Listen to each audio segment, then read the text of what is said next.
Assalamu alaikum warahmatullahi wabarakatuh. Student, today I shall explain simple harmonic motion with the help of ball and ball system. अब simple harmonic motion के मतलब already आप इसकी जो definition है, उसके अलावा इसकी एक्सप्लेनेशन है with the help of mass attach to a spring, उसके जरिए हम ब्रीफली तरीके से कर चुके हैं। ठीक है, सिंपल हार्मोनिक मोशन बेसिकली होता क्या है, थोड़ा सा अगर कोई नए स्टूडेंट्स आए हैं या मैं इसको एक्सप्लेन करना चाहूं तो पहले हम उसकी डेफिनेशन पहले भी पढ़ चुके हैं कि simple harmonic motion occurs when the net force is directly proportional to the displacement from the mean position and is always directed towards mean position. ठीक है, सिंपल हार्मोनिक मोशन तब होती है जब नेट फोर्स जो होती है वो डिस्प्लेसमेंट का डायरेक्टली प्रोपोर्शनल होती है, लेकिन उसकी पोजीशन या उसकी डायरेक्शन हमेशा टुवर्ड्स कहां पे होती है, मेन पोजीशन के गिर्द होती है। Students, the motion of a ball placed in a bowl is another example of simple harmonic motion. ठीक है, when the ball is at mean position, जब एक बॉल जो होती है वो अपनी मीन, अब यहां पर देखें आप कि ये क्या है, this is a bowl and ball system. ठीक है, ये एक प्याला है, उसके अंदर एक बाल रखी हुई है। अब इस पोजीशन पे ये इसकी मेन पोजीशन ओ है। ठीक है, अब मेन पोजीशन के ऊपर बॉल रेस्ट की हालत में क्यों है, क्योंकि उसका वेट और उसका जो रिएक्शन है वो एक दूसरे को according to Newton's third law of motion every action has equal but opposite reaction के तहत एक दूसरे कैंसिल कर रहे हैं। दैट्स व्हाई नेट फोर्स इसके ऊपर क्या लग रही है, जीरो लग रही है। ठीक है, अब आप यहां पर इसकी इस पोजीशन से बॉल को डिस्टर्ब करके उसको एक्सट्रीम पोजीशन ए पे लेके आ जाते हैं। जब आप उसको यहां से डिस्टर्ब करके ए पोजीशन पे लेके आते हैं तो आप उसको एक स्पेसिफिक हाइट पे लेके आते हैं। जब भी कोई चीज एट स्पेसिफिक हाइट हो जाती है तो हाइट पे उसके अंदर काम करने की सलाहियत होती है बिकॉज ऑफ पोटेंशियल एनर्जी। ठीक है, क्योंकि ये गोली का मास है और ये ग्रेविटेशनल हाइट है उसकी, और ठीक है ना, ये ग्रेविटी है उसकी, और ये साथ उसका एक स्पेसिफिक हाइट के ऊपर आ गई है, तो यहाँ पे इसके अंदर काम करने की एनर्जी, जो काम करने की सलाहियत जो है, ठीक है, कैपेबिलिटी जो है काम करने की, टू डू वर्क जो है, वो ड्यू टू पोटेंशियल एनर्जी है। ठीक, अब इस मकाम पे क्योंकि वो एक स्पेसिफिक हाइट पे है, दैट्स वाई यहां पर वो मूव नहीं कर रही, मेरे हाथ में है। ठीक है, मैंने यहां पे इसको पकड़ा हुआ है, तो यहां पर इसकी जो पोटेंशियल एनर्जी है ड्यू टू हाइट मैक्सिमम है, और ये potential energy gravitational potential energy है, और लेकिन मूव नहीं कर रही, दैट्स वाई यहाँ पे काइनेटिक एनर्जी उसकी सिफर है, और ये ग्रेविटी यहाँ पे 10 मीटर पर सेकंड के ऊपर तक ये यहाँ पे पहुंची हुई है गेन। ठीक है, अब यहां पर मैं इस बॉल को रिलीज करता हूं, यहां से मैं बॉल को छोड़ देता हूं, तो ये जो बॉल है ये टुवर्ड्स मेन पोजीशन मूव करना शुरू कर देगी। ठीक है, यानी कि यहाँ पर ए पर है, ये बॉल पड़ी हुई है, तो यहां से यहां तक आते हुए जो बॉल है उसकी वेलोसिटी के साथ क्या होगा, उसके एक्सेलरेशन के साथ क्या होगा। ठीक है, और एक्सेलरेशन कैसा होगा ये मैं थोड़ा सा एक्सप्लेन कर दूं। बेटा 9th क्लास को आप रिकॉल करें, चैप्टर नंबर 2 में हमने पढ़ा था कि जब वेलोसिटी और एक्सेलरेशन की अब यहाँ पर एक्सेलरेशन कैसे क्रिएट हो रहा है, जाहिर बात है यहाँ पर वेलोसिटी तब्दील हो रही है। कैसे तब्दील हो रही है, यहाँ से वेलोसिटी इंक्रीज हो रही है, मतलब वेलोसिटी में तब्दीली आ रही है। तो जब वेलोसिटी में तब्दीली आए, ठीक है, तो एक्सेलरेशन क्रिएट होता है। ठीक, change in velocity is called acceleration, आपने पढ़ा होगा, the rate of velocity is called acceleration होता है। ठीक है, तो जब यहां से एक्सट्रीम पोजीशन ए से मेन पोजीशन की जानब जो बॉल है वो आ रही है, तो उसकी वेलोसिटी और एक्सेलरेशन की एक ही सिमत है। जब किसी भी चीज की वेलोसिटी इंक्रीज हो रही हो तो उसके एक्सेलरेशन की सिमत उसकी वेलोसिटी की सिमत में होती है, तो तब एक्सेलरेशन पॉजिटिव एक्सेलरेशन होता है। तो हम कह रहे हैं कि यहाँ पर जो एक्सेलरेशन है वो पॉजिटिव है।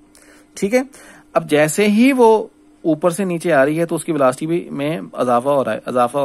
इजाफा होते होते जैसे ही वो मेन पोजीशन पे पहुंचेगी, मेन पोजीशन पर क्या पहुंचेगी, बॉल जब मेन पोजीशन पे पहुंचेगी, गेंद जब मेन पोजीशन वस्ती पोजीशन पे आएगी, तो यहां पर आकर बेसिकली यहां पर वेलोसिटी जो है वो मैक्सिमम है। That's why kinetic energy maximum है। ठीक है, वेलोसिटी मैक्सिमम होने की वजह से काइनेटिक एनर्जी क्या है, मैक्सिमम है। बट यहां पर हाइट उसकी जो है डिक्रीज होकर मिनिमम हाइट होगी है, दैट्स वाई यहां पर वो मोशन में है, तो यहां पर उसकी पोटेंशियल एनर्जी सिफर होगी। यहां पे काम सारा का सारा किसकी वजह से हो रहा है, काइनेटिक एनर्जी की वजह से हो रहा है। ठीक है, here acceleration will be zero. अब आपके ज़हन में आ रहा होगा कि यहाँ पे एक्सेलरेशन जीरो क्या है, तो बेटा यहां पर उसकी जो वेलोसिटी है वो मैक्सिमम है। Mean there is no change in velocity at mean position, mean position में कोई वेलोसिटी तब्दील नहीं हो रही, that's why there is no acceleration. ठीक है, अच्छा, अब यहाँ पे ड्यू टू इनर्शिया, अगर एक जिस्म एक स्पेसिफिक वे में एक स्पेसिफिक डायरेक्शन में मूव कर रहा होता है तो इनर्शिया की वजह से उसकी जो मूवमेंट होती है वो जारी रहती है। तो यहाँ पे due to inertia it will not stop, ये स्टॉप नहीं होगा, ये यहाँ पे नहीं रुकेगी गेंद। लेकिन अब वो जब दूसरी जानब जाएगी तो वहां पर जाहिर बात है यहां पर उसकी जो हाइट थी वो कम हो रही थी, अब यहां पर उसने हाइट की तरफ जाना है, ऊपर की जानब। जब भी कोई चीज नीचे से ऊपर की जानब जा रही होती है तो उसकी वेलोसिटी डिक्रीज होती है, और किसी चीज की वेलोसिटी डिक्रीज हो रही हो तो उसका एक्सेलरेशन नेगेटिव हो जाता है, जिसको हम डिसेलेरेशन या रिटार्डेशन भी कहते हैं।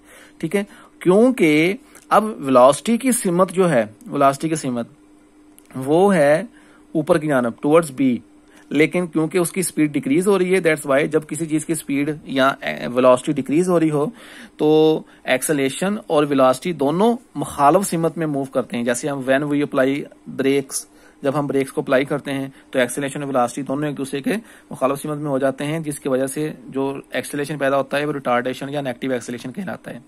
अब जब जैसे ही ये गेंद या बॉल ऊपर की जानब एक्सट्रीम पोजीशन बी पे पहुंचेगी तो यहां पर आकर उसने एट ए मूवमेंट रुकना है, चंद लम्हे के लिए रुकना है। जैसे ही ये चंद लम्हे के लिए रुकेगी गेंद तो जाहिर बात है फिर यहां पर उसने एक अटेन कर लिया, क्या किसको अटेन कर लिया, एच हाइट को अटेन कर लिया। तो हाइट अटेन होने की वजह से सारी की सारी काइनेटिक एनर्जी कन्वर्ट हो जाएगी पोटेंशियल एनर्जी में। Here potential energy will be maximum and kinetic energy will be zero. क्यों? क्योंकि यहां पर, और दूसरी बात यह है कि बेटा इधर से जो अब बॉल ऊपर से नीचे आ रही थी, ठीक है, तो उसकी वो ग्रेविटी की सिमत में आ रही थी। नीचे की जानब कोई चीज आ रही हो तो ग्रेविटी की सिमत में आ रही होती है, तो ग्रेविटी होती है पॉजिटिव, तो यहां पे ग्रेविटी की कीमत होगी +10 मीटर पर सेकंड। लेकिन यहां पर वो ग्रेविटी की मुखालिफ सिमत में ऊपर जा रही है। जैसे आप किसी चीज को ऊपर फेंकते हैं तो वो एक खास मकाम पे जाके क्यों रुक जाती है, क्योंकि उसको ग्रेविटी नीचे खींच रही होती है, आप उसकी मुखालिफ सिमत में भेजते हैं। तो जब ग्रेविटी की यहाँ पर नीचे से ऊपर गेंद जा रही है तो ग्रेविटी की कीमत यहाँ पे -10 मीटर पर सेकंड होगी। ठीक है, तो बाल जो है वो बाउल के अंदर जो है वो वाइब्रेटिंग मोशन करती जाएगी, यानी कि यहाँ से यहाँ चलेगी, फिर वापस आते हुए यहाँ पे रुकेगी, फिर वहां पे आते आस्ता आस्ता होते वो अपनी मेन पोजीशन की गिर रही है। अब यहाँ पर भी सिंपल हार्मोनिक मोशन यही है कि आप ये देख सकते हैं कि बाल जब यहाँ पे थी तब भी उसकी पोजीशन टुवर्ड्स मीन पोजीशन थी, जब यहाँ आएगी तो रीस्टोरिंग फोर्स उसको दोबारा वापस मीन पोजीशन की तरफ ही लेके आएगी। जब एक्सट्रीम पोजीशन ए पे जाएगी तो फिर दोबारा जो बाल होगी वो उसको, यानी कि रीस्टोरिंग फोर्स को वापस ए पे लेके आएगी। इस तरीके से वो to and fro motion, oscillatory motion करते हुए, सिंपल हार्मोनिक मोशन करते हुए अपनी मीन पोजीशन पे ही रुकेगी। ठीक है, तो यहाँ पर वो पॉइंट्स जो मैंने पहले भी बताए थे, यहाँ पर भी आप वो पॉइंट्स निकाल सकते हैं कि एट एक्सट्रीम पोजीशन ए जो है वहां पर उसकी काइनेटिक एनर्जी जो है वो जीरो है। उसकी वजह क्या है, मूव नहीं कर रही, मेरे हाथ में गेंद, मैंने अभी उसको रिलीज नहीं किया, तो ड्यू टू हाइट उसकी पोटेंशियल एनर्जी मैक्सिमम हो जाएगी, क्योंकि यहाँ पर काम करने की सलाहियत पोटेंशियल एनर्जी mgh की वजह से है। ठीक है, और जब हम उसको रिलीज कर देंगे तो मीन पोजीशन पे आएगी, तो मीन पोजीशन पर आकर काइनेटिक एनर्जी उसकी मैक्सिमम हो जाएगी, क्योंकि वो मोशन में है और अपनी मीन पोजीशन पे आके उसकी मोशन मैक्सिमम है, वेलोसिटी उसकी मैक्सिमम है, that's why kinetic energy maximum है। और ड्यू टू लेस हाइट उसकी पोटेंशियल एनर्जी तकरीबन जीरो हो जाएगी। ठीक है, उसके बाद जब एट एक्सट्रीम पोजीशन बी पे पहुंचेगी तो जाहिर बात है वेलोसिटी उसकी डिक्रीज हो रही है, ऊपर की तरफ जा रही है, ऊपर की तरफ जाकर उसने रुकना है पॉइंट बी पर, तो काइनेटिक एनर्जी पॉइंट बी पर क्या हो जाएगी, 0 हो जाएगी।